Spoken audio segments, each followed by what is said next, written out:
The little girl screamed, "Papa, that's my brother." The tycoon froze and collapsed in tears. "Papa, look, that's my brother.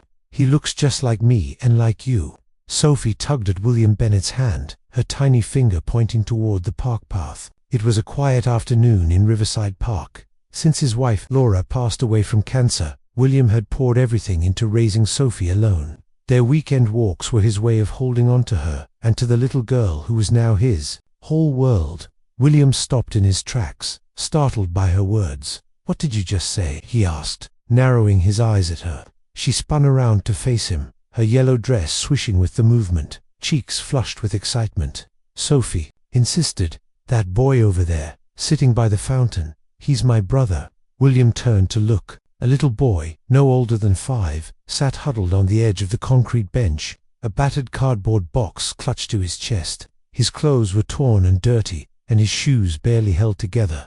But what stunned William wasn't the boy's appearance, it was his eyes, bright, piercing green, the same exact shade as Sophie's. "Sophie, do not say things like that," William said, trying to keep his voice calm. "You don't have a brother. You only have me." "No, Papa, I know it," she insisted, her eyes wide and serious. "That's my brother. I feel it." William frowned. This was not some childish fantasy. The boy's eyes, he could not ignore the resemblance. The shape of his nose, the curve of his cheek, there was something hauntingly familiar. His heart began to pound. The boy was staring back now, silent, cautious, but his gaze didn't waver. William slowly approached him, Sophie still clutching his hand. He crouched down in front of the child. "Hey there," he said softly. "What's your name?" The boy held the box tighter, saying nothing. William tried again. "I'm William. This is my daughter, Sophie. We were just walking through the park." The boy looked at Sophie, then back at William. His voice was barely a whisper. "Eli, Eli," William repeated. "That's a nice name. Where's your mum, Eli?" He hesitated, then muttered, "At home. She's sick." William's chest tightened. He asked carefully, "Do you live far from here?" Eli looked down. "We live in the basement apartment over on 52nd Street. Mama doesn't let me go far, but today she was sleeping too long, and there wasn't any food, so I came out." "Do you have a dad?" William asked, though his voice faltered mid-sentence. Eli shook his head. "Mama said he left before I was born." William felt dizzy. He tried to shake the thought, but something in the boy's features made it impossible to ignore. His mind raced backward through the years. 6 years ago, a woman had worked briefly in his company, a kind, shy woman named Sarah Thompson, dark hair, green eyes. She had been fired under complicated circumstances, a mix-up with project files that had spiraled out of control. She never fought the decision, just vanished. Could it be? William reached into the small backpack he had slung over one shoulder. Sophie had insisted on bringing snacks. He took out a wrapped sandwich and held it out to Eli. "Here," he said gently, "you must be hungry." Eli looked at it, hesitated, then took it cautiously. He mumbled, "Thank you." William watched the boy eat, slowly and quietly, as if afraid someone would take it away. There was something heartbreakingly graceful in the way he sat, like he was used to making himself invisible. Beside him, Sophie sat cross-legged on the grass and smiled. "Hi, Eli," she said brightly. "I like your eyes. They're just like mine." Eli looked at her, blinking. A faint smile curled his lip. William's heart ached. He stood up and stepped back, trying to breathe. He glanced at Sophie, then at Eli, then back again. Same eyes, same face, shape. The resemblance was undeniable. He reached for his phone and dialed his assistant. "Clara," he said, his voice tight, "I need you to find everything you can about a former employee, Sarah Thompson. She worked here about 6 years ago. Start with HR records, anything you can get your hands on." Clara didn't ask questions. "Yes, Mr. Bennett, I'm on it." William hung up and looked down at the 2 children. Sophie was now showing Eli her stuffed bear, talking to him like they had known each other forever. He knelt down again. Eli said softly, "How would you feel about coming with us for a little while, just to have a good meal and make sure you're okay? Then I'll take you back to your mum." Eli stared at him for a long moment, then nodded, clutching the sandwich and his box close to his chest. William stood, lifting Sophie into his arms, and placing a gentle hand on Eli's shoulder. He did not know what he would find, or what truth lay buried in the past. But something told him that his life had just changed forever. And it all began with a little girl in a yellow dress pointing across the park and saying words he would never forget. "Papa, that's my brother." The elevator door slid open to reveal William's penthouse on the top floor of a glass-clad tower. Overlooking Riverside Park, Eli hesitated at the threshold, clutching his tattered cardboard box as if it were the only thing holding him to the ground. "Come in, buddy," William said gently. "You're safe here." Sophie darted ahead, her curls bouncing as she ran through the wide hallway, calling, "Come on, Eli, you have to see my room. It's yellow and has clouds on the ceiling." Eli stepped in slowly, eyes wide as they scanned the polished floors, the towering windows, the sparkling chandelier. It was a world far removed from the cracked sidewalks and leaky roofs of his own neighborhood. He followed Sophie down the hall, still hugging the box to his chest. William watched them disappear into Sophie's room, then walked to his home office. He sat down at his desk and opened a locked cabinet. Inside were company records, documents he had not touched in years. He pulled out the old employee files and began flipping through them, page after page, until he found her name, Sarah Thompson. He stared at the file. THEF photo stapled in the corner showed a young woman with dark hair and a warm smile. She had been a receptionist for less than a year. There had been a misunderstanding about a client report, one that led to an argument between her and a junior manager. William remembered that day vaguely. He had been tired, overwhelmed, and quick to take sides. He signed the termination without asking questions. He never saw her again. But there had been an email law. Had there been more than one? Messages he never replied to, flagged as follow-up, and then buried under contracts and board meeting agendas. She had tried to reach him, and now the pieces were falling into place. Sarah Thompson had left the company pregnant, alone. He found a recent address linked to her name through the company's old emergency contact form. It was in Queens, an apartment in a rundown building known for cheap rentals and poor maintenance. William searched the address online and found images of cracked walls and graffiti-tagged doors. A pit grew in his stomach. Eli had been telling the truth. His mother was sick, and she had been raising him in poverty, while William built skyscrapers and attended galas. William leaned back in his chair, rubbing his face with both hands. Guilt clawed at him. He had not just forgotten her, he had dismissed her, discarded her when she needed him most. And now there was a child, his child. He could not be sure, but in his heart he already knew. That night, while Sophie and Eli played with building blocks on the living room carpet, William made a phone call. He contacted a discreet charity organization that delivered aid to struggling families without revealing donors. He gave them Sarah's address. "I want a full grocery order sent," he said. "Include fruits, vegetables, meat, and medicine, but cleaning supplies. No branding, no notes. Just deliver it quietly." "Understood," the representative replied. "It will be there by morning." He ended the call and returned to the living room. Sophie had draped a blanket over two chairs, creating a makeshift fort. She crawled inside and pulled Eli in with her, giggling. "This is the castle, and you're the prince," she declared. Eli smiled, small, hesitant, but real.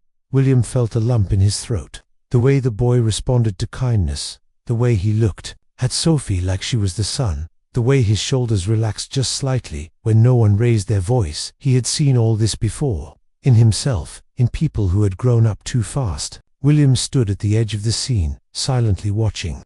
He had to do more than send groceries. He had to face Sarah, ask her the truth, tell her he was sorry, and be ready for whatever answer she gave him. The next morning, William dressed quietly while Sophie and Eli still slept.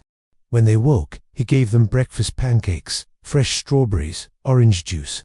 He told Sophie they were going on a little adventure. Eli looked nervous. "Are we going far?" "Not too far," William said. "Just somewhere important." He packed a small bag for the boy, including clean clothes and a new toy Sophie had insisted on giving him. As they stepped into the car, William's driver glanced at him in the rearview mirror, sensing the tension. "Where to, Mr. Bennett?" he asked. William hesitated for just a second. "Queens," he said finally. "I'll give you the address on the way." He sat back, staring out the window as the skyline shifted, wealth fading into worn brick and rusted fences.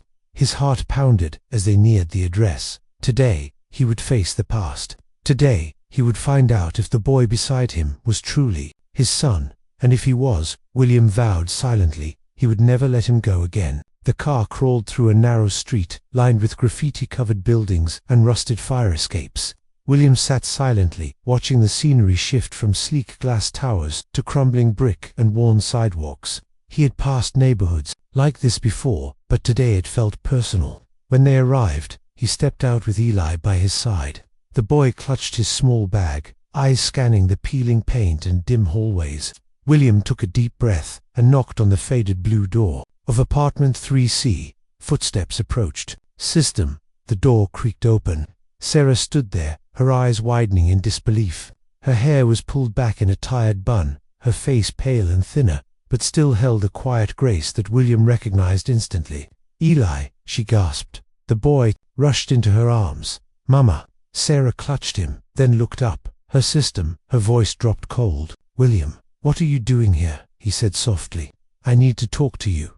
Sarah's jaw tightened. "You don't get to ask questions. Not after what you did." "Please," William said. "Just give me a few minutes." She held Eli close, her voice trembling. "I was pregnant. I tried to tell you. I sent emails, called, but no one let me through. Then I got fired. I had nothing." William looked stunned. "Sarah, I never saw any of that. I swear." She let out a bitter laugh. "Of course you didn't. You were too busy being important. I was 24 and terrified. Then I had Eli, and I raised him alone." William's throat tightened. "I'm sorry.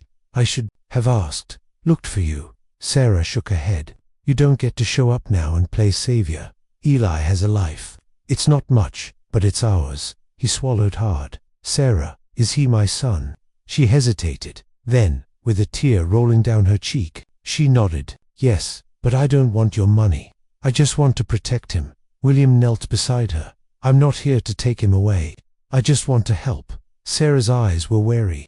"I don't know if I can forgive you. I understand," he said.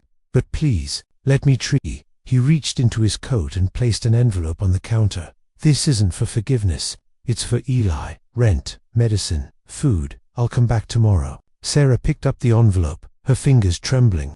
The hardness in her gaze faded just slightly. William added softly, "Will you let me take a DNA test, just to be sure?" She hesitated again, then nodded. "Fine, but no promises." William stood. "That's all I ask." He looked at Eli, who held his mother's hand, but stared at William with cautious curiosity. William reached out, gently touched Eli's shoulder. "I'll see you soon, okay?" Eli gave a small nod, then, without warning, stepped forward and hugged William's leg for just a moment. Sarah said nothing. As William walked down the hall, his heart heavier than ever, he felt something else rise inside it, hope. The envelope trembled in William's hand as he stood in his office, staring out over the Manhattan skyline. He had read it 3 times, but the words still hit like a wave. Probability of paternity, 99.98%. Eli was his son. He exhaled slowly, then looked at the photo on his desk. Sophie, grinning in her yellow dress. He picked up his phone. 2 hours later, Eli stood at the threshold of William's penthouse, not as a guest, but as family. Sophie ran to him. "Eli, you're back. You're my big brother now. For real." She tugged him excitedly into the living room. "This is your room now, or we can build another fort." William watched them quietly, a rare peace settling in his chest. But the moment was short-lived. His phone wouldn't stop buzzing. News had broken. Tycoon has secret love child. William Bennett's hidden past exposed. Paparazzi swarmed his building. His office was overwhelmed. The board of directors demanded an emergency call. "You should have handled this privately," said Leonard Pierce, his voice clipped. "This is damaging. Stocks are slipping." "This isn't a scandal," William replied. "It's my son. You're risking our reputation." Another added. William's voice sharpened. "If being a father is a risk, maybe we need to rethink what we stand for." He ended the call and stared out the window. Back inside, Eli was quiet, polite, but withdrawn. He sat alone during meals, spoke little, and often stared at the door, waiting for a mother who wasn't coming tonight. William saw it all. Money could build safety, but not trust, not love. That evening, he tried something different. "Eli," he said gently, kneeling beside him, "how about we make pizza tonight? Just me, you, and Sophie." Eli blinked. "Mick it," William nodded. "From scratch," Sophie clapped. "I want pepperoni flowers." They rolled dough, made a mess with flour, and decorated pizzas with olive smiles. For the first time, laughter filled the kitchen. The penthouse felt like home. After dinner, William brought out a red bicycle, identical to Sophie's. "This is for you," he said softly. "You and your sister are a team now." Eli stared at it, then at William. He didn't speak but nodded, his lips curling into the smallest real smile William had seen yet. Across the city, Sarah sat on her couch, scrolling through news articles. Images of William with Eli were everywhere.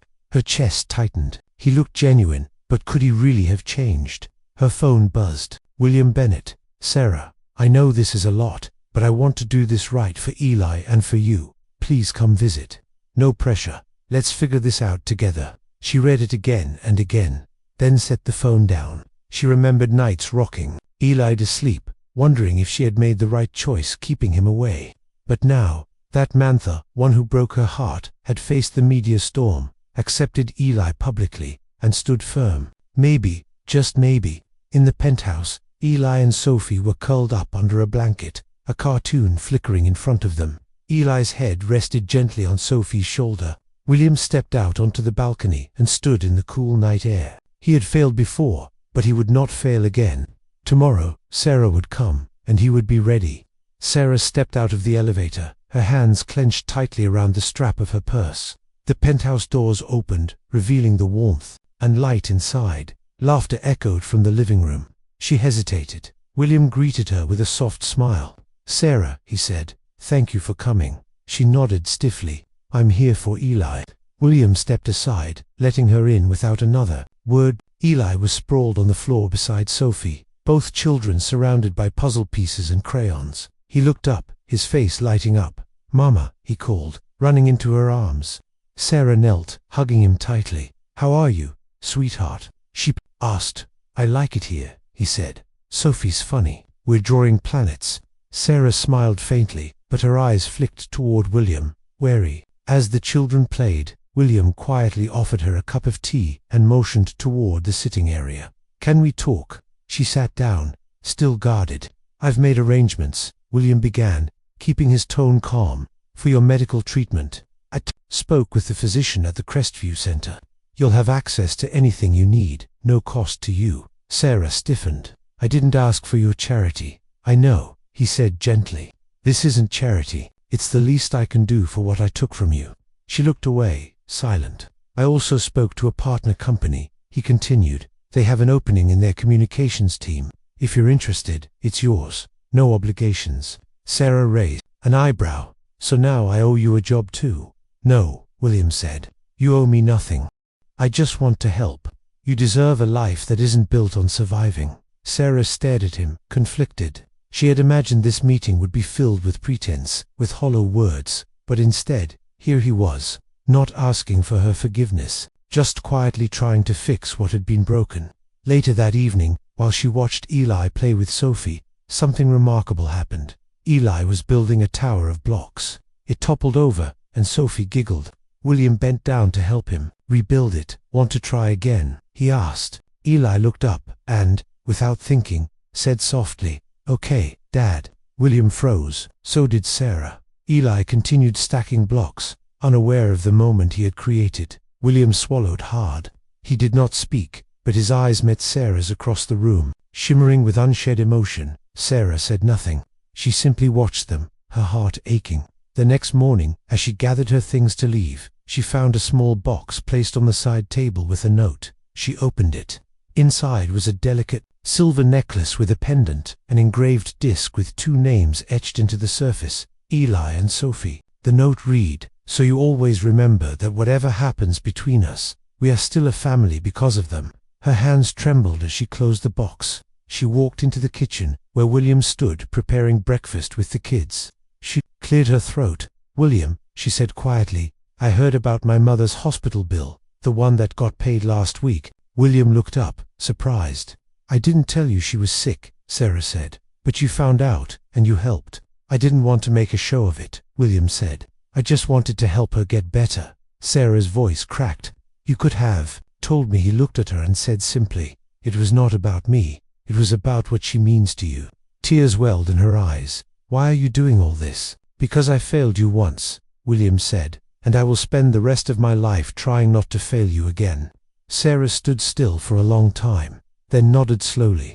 "Eli can stay here for a while," she said. "He seems happy. He deserves that." "And you?" William asked gently. "I don't know yet," she replied honestly, "but I'm willing to give you a chance to show me." William smiled, not pushing for more. That evening, as she left, Eli ran to the door and hugged her tightly. "I'll be okay, Mama," he said. "We're a team now." She kissed his forehead. "Always." As the elevator doors closed behind her, Sarah held the necklace in her hand, fingers brushing over the names. Maybe, just maybe, healing had begun. Eli's first day of school came with a mix of excitement and quiet dread. Sophie, proudly wearing her yellow backpack, held his hand tightly as they walked into the classroom. She chatted endlessly, unbothered by the crowd of new faces. Eli, though, felt the eyes on him whispers started before the bell rang. Some kids noticed his shoes were slightly older, his backpack simpler. One boy sneered, "Hey, is that the kid from the news? The one who lived in the slums?" A few others giggled. Eli's shoulders stiffened. He lowered his gaze, silent. Sophie spun around, eyes flashing. She stood right in front of the boy, fists balled. "You stop it," she said firmly, voice louder than expected for a 3-year-old. "Eli is my brother. He's the best, and you're mean." The classroom fell silent. Eli looked up at her, stunned. Sophie turned and grabbed his hand again, smiling like nothing had happened. From that moment, the teasing faded, and Eli found a quiet sense of safety beside her. At home, William and Sarah worked together to help Eli through his transition. They sat at the dining table in the evenings, going over homework. On weekends, they took the kids to the park, where Sophie insisted they all ride the carousel together. William packed snacks, Sarah brought juice, and for the first time in years, they moved as one unit. Some moments were small but quietly profound, like when William handed Sarah a sweater during a chilly afternoon, or when she adjusted his tie before a school event without thinking. The rhythm of co-parenting brought familiarity, and familiarity slowly warmed into something gentler. Then came the parent-teacher night. The classroom was decorated with crayon drawings. Parents mingled in clusters. William stood beside Sarah, both listening attentively to Eli's teacher. When a woman with designer heels and a sharp tone approached, "I suppose it must be strange for someone like you to be here," the woman said, addressing Sarah with a condescending smile. "You know, not everyone fits in at schools like this." Sarah stiffened. William stepped forward, his voice calm but firm. "Excuse me." The woman blinked, clearly startled. "I meant no offense, of course. It's just, well, some people come from very different circumstances." William placed a protective hand on Sarah's back. "Sarah is the mother of my son. She raised him with strength and love under impossible conditions, and I respect her more than anyone else in this room." The woman faltered, then turned away without another word. Sarah stood frozen for a moment, eyes glistening. "You didn't have to do that," she said quietly. "Yes, I did," William replied, "because it's true." A few days later, William organized a family picnic in Riverside Park. He packed a basket full of handmade sandwiches, apple slices, and juice boxes. They laid out a blanket beneath a wide tree. Sophie and Eli chased each other across the grass, while William and Sarah laughed from the sidelines. William tossed a ball to Eli, who caught it with a triumphant grin. Sophie clapped and cheered. Spinning in circles, Sarah, sitting nearby, couldn't help but smile. As the sun dipped lower, Sophie walked back, her cheeks flushed. She climbed into Sarah's lap, wrapped her tiny arms round her, and said, "My mummy is gone, but you're really nice. Can you be my mummy too?" Sarah's breath caught. She looked down at the child in her arms, innocent, warm, and sincere. "I miss having a mummy," Sophie whispered, "but I like you." Tears welled in Sarah's eyes. She held Sophie close, her heart aching in ways she had not expected. That evening, as they packed up to leave, Sarah walked beside William, quieter than usual. He glanced at her. "You okay?" She nodded slowly. "I've been thinking," she said, "about what's best for Eli and for Sophie." William listened patiently. "I want to move closer," she said. "Maybe not here, but near enough that the kids can be together. It'll make things easier." William smiled. "I think that's a great idea." They walked in silence for a moment more before Sarah added, "And maybe we can talk more about the past, about everything." William looked over at her, the wind rustling the trees around them. I'd like that. Together, they walked forward, not as two people divided by time and mistakes, but as two parents, slowly rediscovering trust, healing, and something that resembled hope. The weeks passed quietly, beautifully, in the rhythm of shared breakfasts and bedtime stories. William and Sarah found a new closeness, not from duty, but trust. They spoke honestly, laughed more, and raised two children who, in their innocence, mended what had once been broken. Eli and Sophie were now inseparable. They called each other brother and sister, as if they always had. One afternoon, Sarah found them hunched over a giant sheet of paper, paintbrushes in hand. "What are you working on?" she asked, kneeling beside them. Sophie beamed. "Our family picture. That's you and Papa and Eli and me and Mr. Cuddles too." Sarah smiled, eyes softening at the colorful, chaotic masterpiece. That night, William hung the painting in the hallway. "This belongs here," he said. As their bond deepened, caution still lingered. One evening, William turned to Sarah over coffee. "I've been thinking, maybe we should live together again. All of us." Sarah hesitated. "James, I know it's a lot," he added quickly. "I appreciate it," she said gently, "but I've fought hard for my independence. I'm not ready to give that up." William nodded. "I understand." She smiled. "But if the offer to help with the bakery still stands, it does," he said. "Absolutely." He found a cozy space near the kids' school, took care of the paperwork quietly, and let Sarah lead. She chose the name, menu, and tiles. What she didn't know was what William had named the shop. At the grand opening, balloons fluttered, neighbors lined up, and Eli and Sophie handed out cookies in matching aprons. Sarah stepped outside and looked up. The sign read, "Amelia's Dream." She froze. Amelia, her late mother's name, the one who had believed in her baking, the one who'd wanted nothing more than to see her daughter smile again. Tears welled in Sarah's eyes. William stepped beside her. "I wanted to honor her, and you." Sarah could only nod, moved beyond words. That night, after the guests had gone and the kids were dozing on the bakery bench, something unexpected happened. Eli developed a fever. It rose quickly. Sarah panicked. William stayed calm, helping cool his skin, whispering reassurances. They stayed by his side all night. Sarah held Eli's hand. William wrapped an arm around her. Together, they waited. Just before dawn, Eli stirred, eyes fluttering open. "Are you both staying?" "We're right here, buddy," William said. Eli reached out, holding both their hands. "I want you to stay together. I want us to be a family." They didn't speak. They just looked at each other, something quiet passing between them. Later, after the fever broke and Eli was asleep again, Sarah leaned into William. "I've been so scared," she whispered, "to trust again. But I see now, you've changed." "I had to," William said. "For him, for you, for us." Sarah closed her eyes. "Then maybe we can try again, slowly, one day at a time," William whispered, taking her hand. As morning light spilled across the bakery, Amelia's Dream it glowed softly, like a promise. Inside, a family was beginning again, whole, healing, and finally at peace. 1 year later, the Bennett household had settled into a quiet rhythm of joy, far from the noise and glare of the city. They now lived in a warm, sunlit home, nestled in the leafy suburbs of New York. The yard was always scattered with toys, chalk drawings, and laughter. A white picket fence bordered the garden, where Sophie had planted sunflowers, and Eli kept a small patch for tomatoes, insisting he wanted to grow real food like at the bakery. Sarah's bakery, Amelia's Dream, was thriving. Every morning, locals lined up for her famous cinnamon rolls and lemon tarts. The walls of the shop were now filled with drawings from neighborhood children, including many from Eli and Sophie, who spent their afternoons there doing homework and sneaking extra cookies. William had stepped back from the helm of his empire. He still attended key meetings, but his schedule now orbited around school pickups, bedtime stories, and impromptu dance parties in the kitchen. Eli and Sophie had become inseparable. They built forts, raced bikes down the sidewalk, and painted murals in the garage. To them, there had never been a before, only this beautiful now, where they were simply brother and sister, heart and soul. On a golden September afternoon, William and Sarah hosted a small celebration in their backyard. The picnic table was decorated with wildflowers, and soft music played from a speaker tucked beneath the porch. Friends from the bakery, a few neighbors, and family gathered to celebrate the anniversary of the day. Everything changed, the day they all became one family.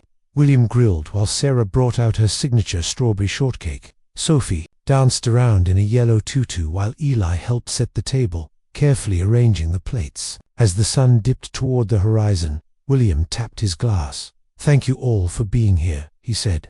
"A year ago, I had no idea that my life was about to change forever, but it did, in the best way. And today, I want to celebrate the heart of our home, our family." Sarah smiled beside him, her eyes glowing.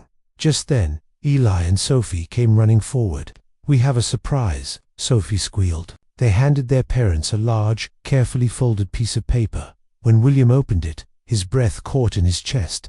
It was a drawing, crayon strokes full of color and feeling 4 figures, holding hands beneath a setting sun. Above them, in wobbly letters, it read, "Our family forever."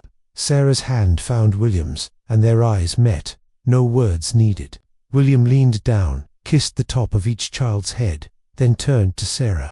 "There's something I want to give you," he said softly. From his pocket, he took out a small velvet box and opened it. Inside was a delicate silver ring, engraved with 4 names: William, Sarah, Eli, Sophie.